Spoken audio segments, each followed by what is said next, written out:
Hey, everybody, what's happening? Brent Axe here, syracuse.com, and we are live here on the syracuse.com Syracuse Orange Facebook page, coming off the heels of a big win for the Orange. 55-52 is the final score at the Carrier Dome this afternoon as the Orange get a badly needed win to stay in the NCAA tournament conversation. It's a quadrant one win. It's a top 10 RPI win. It's a top 25 win. That's Syracuse's first win this season against a ranked team.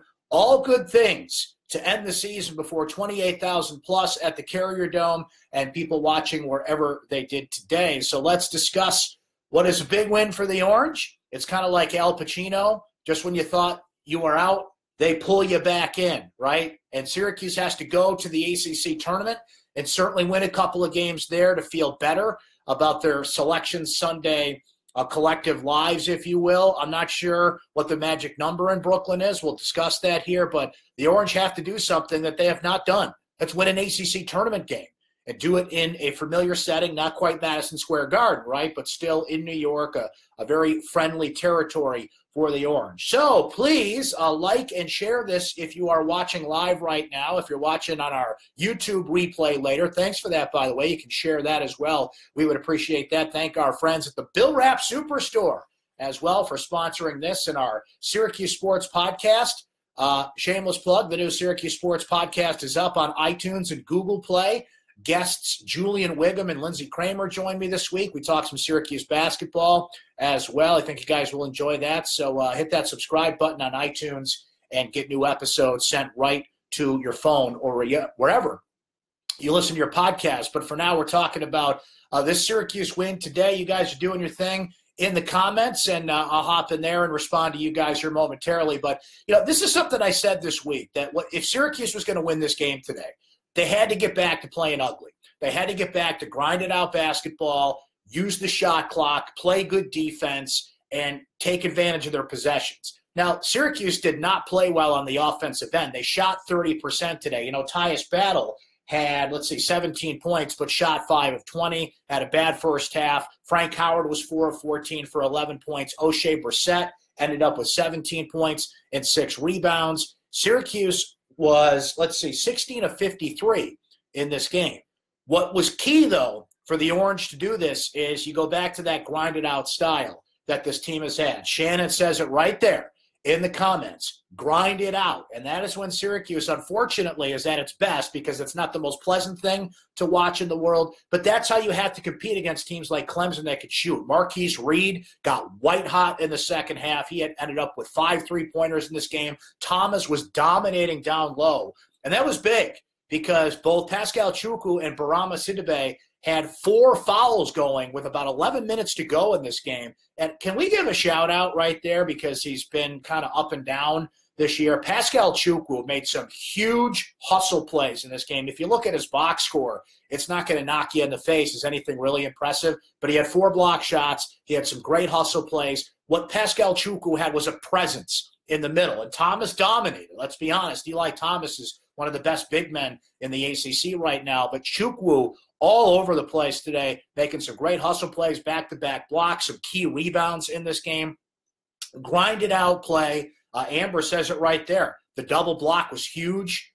And a couple other things we've got to note here. Syracuse only turned the ball over 7 times. If you're going to shoot 30%, you better keep the turnovers low, which they did. But I think the stat that you grab a red pen and you circle about 3 times, offensive rebounds. Syracuse got 15 offensive rebounds in this game to just 9 for Clemson, and that was huge. They needed every one of them, not only to score and get some easy putbacks, but just to keep the ball away from Clemson. So it comes down to the end. Merrick Dolezaj at the free throw line, he only hits 1 of 2, and Clemson comes up, and the game-tying desperation shot, that was pretty close. We almost had a shocking moment at the Dome that would have sent it to overtime. But as the old expression goes, guys, almost only counts in horseshoes and hand grenades, not in college basketball, right? So this is a big win for the Orange. They're still going to finish 8-10 in the ACC. That's the first time since Syracuse joined the ACC that they're going to finish with a losing record in conference play, so they still have to make up for that in Brooklyn. And what do you guys think? You know, it's hard to tell when it comes to bracketology and what the committee's looking at here. Syracuse really needed this to shore up their resume. It's their first win against a ranked team. It's their third quadrant one win of the season. If you missed that, by the way, shameless plug, we put up a video this week on syracuse.com where I kind of explained how the quadrant system works if you're not really familiar with that. But, you know, to bare bones that, you know, you've got to get quadrant one wins. Quadrant one wins pad your resume. And Syracuse now is 3. They beat Miami and Louisville on the road and beat Clemson at home today. And that's a huge win by all counts. Ranked team, RPI, quadrant one, perception, because Clemson is one of the 4 best teams in the ACC. By the way, Clemson would have locked down a top 4 seed in the ACC tournament had they won today, so that's not the case. So we know this about Syracuse and Brooklyn. We know that they are going to play on Tuesday. We're still trying to see if it's an 11 or a 12 seed. I think that Syracuse has got to win 3 games in Brooklyn to really feel good about Selection Sunday, and here's why. Because I think in that first game, you know, you're going to be playing like a Georgia Tech or a Wake Forest or a team that's kind of near the bottom of the standings of the ACC. So that's not going to help you. That's not going to help you in terms of perception and, you know, RPI and all that stuff. So you've got to advance to the ACC tournament, and then you've got a chance to pick up a couple quadrant one wins after that. You know, whether you play a Miami or a North Carolina or whoever you kind of see in that next round. I think that first win is just really for momentum's sake. It's just for confidence sake. It's to start to build what a tournament can do for you. We have seen Syracuse on both ends of the spectrum. I mean, you think of Jerry McNamara when they went into 2006, and he carried that team to a Big East championship, right? That can happen in conference tournament play. So what Syracuse has to do, though, is they got to buck history a little bit because they haven't won an ACC tournament game. And they've got to win, I think, 3 to feel safe. 2 might do it. You know, 2, you're still in the conversation there. But I think 3 will really turn some heads for the Orange because then they'll pick up a couple more quadrant one wins. And then it's a matter of how much emphasis does the committee put on conference tournaments because they are still judging. And I think this is right, by the way. I mean, conference tournaments are there for a reason because they're conference fundraisers. But that's a whole different topic for a different day. But you're being judged on 4 months, not 4 days. And I think that's fair, but, you know, Syracuse has that chance to make that last impression on the committee and pick up some big wins here, and they did that today at the Dome. It was a grinded-out game, as we said, offensive rebounds, keeping the turnovers low. And what Syracuse need, it's kind of like, you know, in the summertime when you're looking for a fourth, you know, you're playing golf in the morning and a buddy backs out on you and you need a fourth. Syracuse got a fourth today. Merrick Dolezaj, now he quieted down in the second half. He missed a big shot at the end, missed a bunny. Jim Boeheim out of the timeout. I mean, everybody's thinking they're going Tyus battle in that spot. But he goes Merrick Dolezaj under the basket. He was due because he hadn't shot pretty much the entire second half after a great first half. But did enough to give Syracuse just enough to win a game like this. And this is what the point that Jim Boeheim has been making. This is the point that a lot of people have been making is that, you know, when the big 3 score, and they did today. I mean, it wasn't their best offensive performance shooting-wise, but O'Shea Brissett had 17 points, Tyus Battle had 17 points, Frank Howard had 11 points. So your big 3 did enough. You played terrific on defense at times, grinded it out on the offensive boards. You just need a 4th guy to give you something. This was the first time in 3 straight games that someone other than those 3 scored more than 6 points, which just goes to show you how Syracuse has been struggling on the offensive end. You know, while Reed made some threes in the second half, he hit like 3 of those from Rochester. It was unbelievable, some of the deep shots he was taking. Jim Boeheim mentioned this in the post-game press conference, and I think he made a good point. Learning from the Boston College game on Wednesday, Syracuse got out on those shooters better. They were trapping the corner. I thought the rotation was much better on defense. And, you know, they really needed to take a lesson from that BC game, and they did it today. So big win for the Orange. Let's see what you guys are saying here in the comment section. Rick, it would be nice to see them win a couple in Brooklyn. Regardless of what happens, I now see a more mature, heavier Dolezaj and Chukwu and a sophomore Brissett and an incoming freshman, and Cuse is dangerous next year. Completely agree with you, Rick. See, that's the thing. If, look, bottom line is this is the fourth straight year Syracuse has been on the bubble. In 2015, they didn't go to the tournament because of a self-imposed ban. In 2016, they barely made it in and went to the Final Four. Last year, in 2017, they just didn't have the resume to get in. Now, fourth straight year on the bubble. We'll see what happens if they get in or out. But the light at the end of the tunnel, quite literally, is you've got a terrific recruiting class coming in with Darius Bazley, Jalen Carey, Buddy Boeheim, everybody back from this team, assuming that happens, and I think it will. I think Tyus Battle's back and O'Shea's back. And, there's always weird things that happen, transfers and that sort of thing, right? We saw with Torian Thompson this year and Geno Thorpe leaving the team. So it's not going to stay 100% streamlined. But one way or the other, this is a very talented team coming back next year. So no matter what happens the rest of this year, the fact that this team was in the conversation this far, when they were basically playing as a six-man team, and Barama made a couple plays out there today, but it's almost like you're playing 5, 6.5 at this point. The fact that they made it this far it should be applauded in my mind. I said that in my podcast this week, that I think we kind of have to keep it real with this squad and what they are.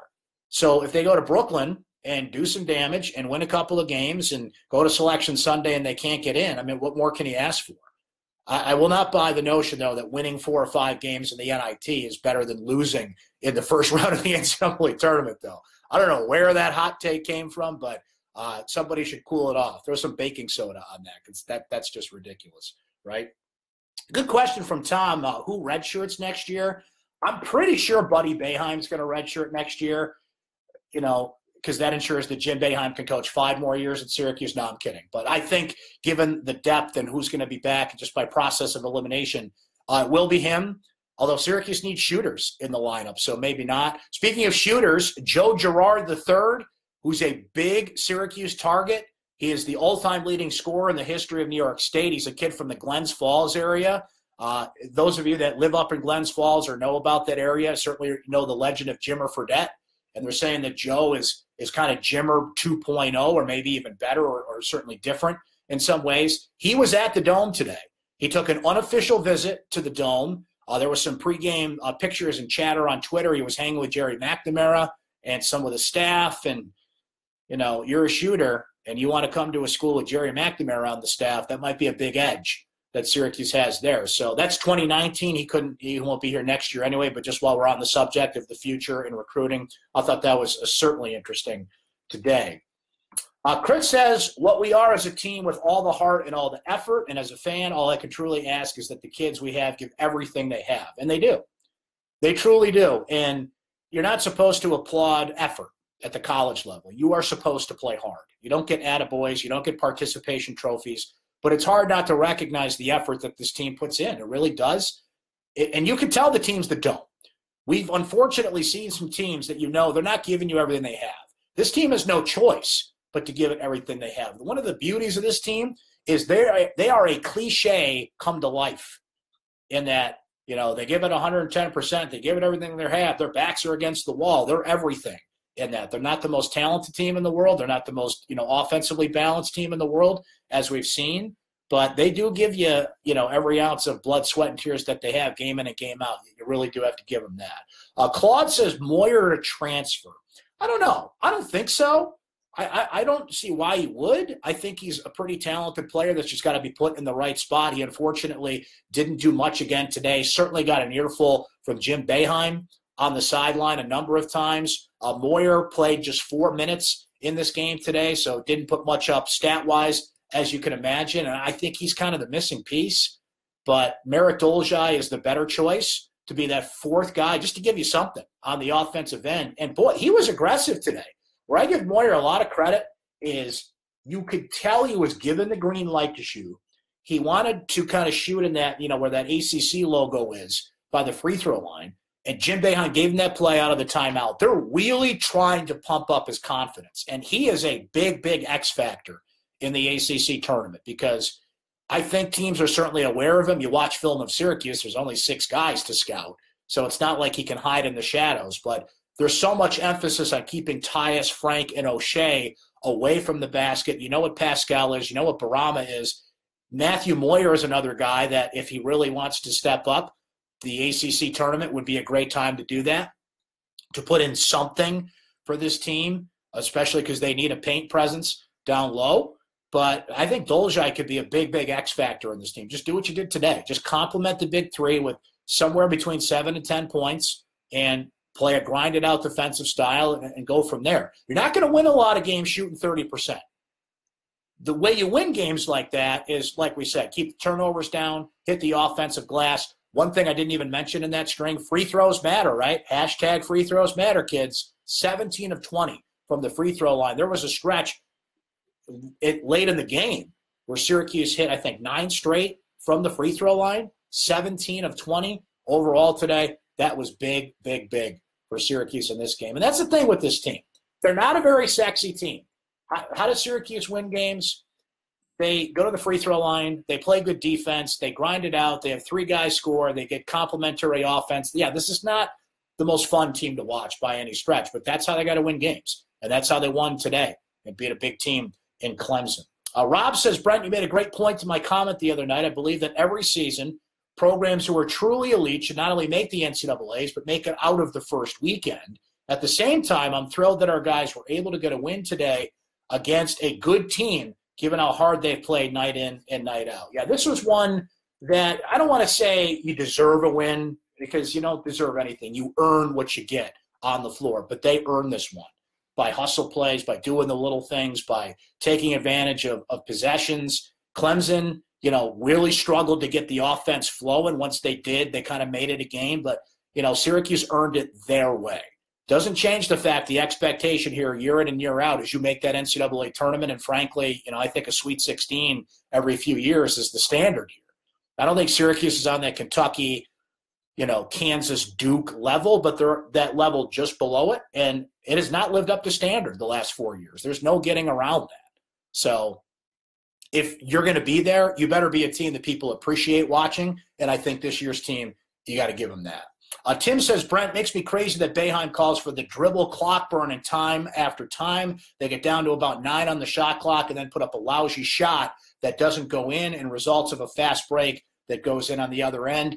Dodged a bullet there at the end. That is a frustrating thing for a lot of people, and I just heard Boeheim say it at the press conference that that's all we can do is run the shot clock down and do that. See, the problem there is, where Boeheim makes a good point, is you can't run the ball other than a high screen because Pascal is so limited. Barama is so limited. Even Merrick at times struggles to catch the ball. So you can't run anything really more than that when you've got trouble moving the ball around like that. So what happens is teams pack the middle, and they basically dare you to shoot the ball. They know that Tyus, Frank, and O'Shea are going to run the ball in the perimeter. They're going to run that high screen. So you need more depth to be more creative. But to your point, Boeheim does that all the time. The whole run the clock down thing, and he's just, been coaching 42 years. There's certain things that the 2-3 zone and others, I've kind of given up on him changing.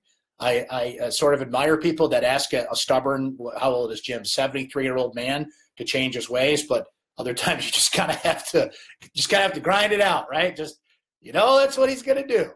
Let's see. Chris in the ACC tournament says, win 1, maybe 2 wins, definitely in. I don't agree with that, Chris, because one of those wins is going to be a team that doesn't matter in the eyes of the committee. It's going to be a Georgia Tech or something. I don't have the bracket right in front of me right now. I apologize for that. But I know they're either going to be an 11 or a 12 seed, and they're going to play on day 1. And whoever they play on day 1, it's not going to be a committee impressing wins. I think they need 3 to be definitely in. I don't think 2 definitely gets you in at this point, but it'll be close. If they lose, they're done. I think if they lose day 1, they're not getting in. And I think that's, to use that word definitely, I think that's definitely the case. Daniel says, what is the Syracuse offense called? Because it's awful to watch. It's run the high screen. That's pretty much what it is, Daniel. Tom says, pro-orange crowd in Brooklyn won't hurt.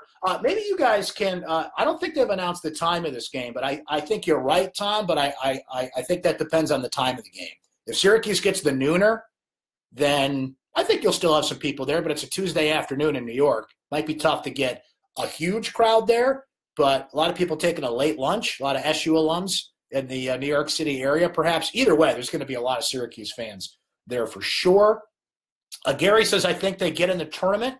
They will be a team no one wants to play. You're right about that, Gary. You don't want to play this team in the sense that the zone is hard to prepare for. And you could tell Clemson had not seen a lot of zone this year. It took them pretty much a half to adjust to it. They're a team you don't want to play because they grind you out. They're a team you don't want to play just because, we have seen Tyus, Frank, and O'Shea really get hot and carry this team on the offensive end. And there's a lot of mismatches there for this team. If they do get in, I think they could win a game or two. But you got to wonder how much that depth is going to be pushed and challenged a little bit in New York. Because, as I said, I think you got to go 3 straight. I think you got to go 3 straight to really feel good about that. A few more of your comments here. Glad you guys are hanging out with us here. Everybody digging out okay, by the way, if you're watching this in the greater Syracuse area or anywhere in New York State. There's 18 inches of snow outside my window to my right now. So building up those muscles, shoveling yesterday. Woo! I still don't have – I don't know why I live in Syracuse, New York, and don't own a snowblower. Like, I'm so behind on that. But huge snowstorm here in central New York past couple of days. Actually one of the top 20 snowiest days in the history of Syracuse, New York, like snowiest single days. It's incredible given, this just in, it snows a little bit here. So if you guys are somewhere in the line of that snowstorm, hope you dug out okay. Props to the snow plow drivers out there, both, the big rigs for the city and the county and just, the guys that put the snow plows on their trucks because, if I could show you outside, the roads are great. It's like it didn't even snow here yesterday. So shout out to all those snow fighters out there. No question about it. Carol is excited. Carol just says, yay, love this game. So happy they won. I love that dog as your avatar there, Carol. That's a cute dog. I just got a puppy myself. She's not around. I will go get her for you, but she's not here right now. Little Summit. Nick says, great game, solid win. Think they get one more in the ACC. We should get in. Look for us to make a little run. Happy to be a Cuse fan always. Nick, I'm just going to disagree. They win one game in the ACC tournament. That's not enough. And I'll eat my words if I'm wrong on that, but I don't think beating only, like a Georgia Tech or whoever you're going to get in the first round as, beating a 13 or a 14 seed, that's not going to be enough to me. They got to win at least 2 to really get the conversation rolling there. Tom agrees, saying, I think I like their chances better if they get 2. The beautiful thing here is no matter what it is, they're still in the conversation. Right? They needed of Duke, Carolina, and Clemson. They needed at least one of those games. Would have been nice to get 2, but, I think we knew Carolina and Duke were going to be tough. Clemson was the one that we looked at and said they can get that. It's the last game. Great crowd at the Dome today, 28,000 plus. And, Clemson is one of those teams. They were the most vulnerable of the best teams because as simple as this sounds, I talked to a lot of people that cover Clemson this week.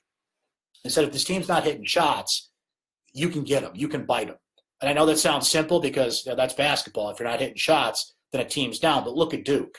When Syracuse played Duke, they were not hitting shots, but they've got Wendell Carter Jr. and Marvin Bagley III inside, so they could just go inside all day. Same thing with Clemson. They had Thomas in the middle, but you could tell it really took them a while to get the engines cranking there. And Syracuse took advantage of it. So this was the most likely of the big 3 that they had to pick up, and they got it today for sure. Tim says beating Wake Forest does nothing for the resume. They need at least 2. I agree with that. I completely agree with that. I think that's how the committee is going to look at it as well. Claude will end with this comment. How about just win the ACC tournament and get rid of the guessing? You can do that too. But to win Tuesday, Wednesday, Thursday, Friday, Saturday for a team with 6 players, I'd love to see it happen. It'd be a heck of a story, but not. I wouldn't bet $100 of your money on that. But hey, it's March. Weird things happen in March, baby. The madness is underway. So the Orange pick up a big one today. 55-52 was the final at the Dome. Thanks to our friends at the Bill Rapp Superstore for joining us. Thank you for hanging out here on a Saturday afternoon. I hope you guys have a great rest of your weekend. So we'll be here on Facebook Live after Tuesday's game. Don't know the time yet, but as soon as it's over, we'll pop on here and do the thing. Look for all of our coverage here on syracuse.com the rest of the afternoon here on Saturday. My recap will be up first thing tomorrow morning, so please read that and check out all of our great coverage. And thanks for hanging with us once again here on the syracuse.com Syracuse Orange Facebook page for the basketball squad. Have a great rest of your weekend, everybody.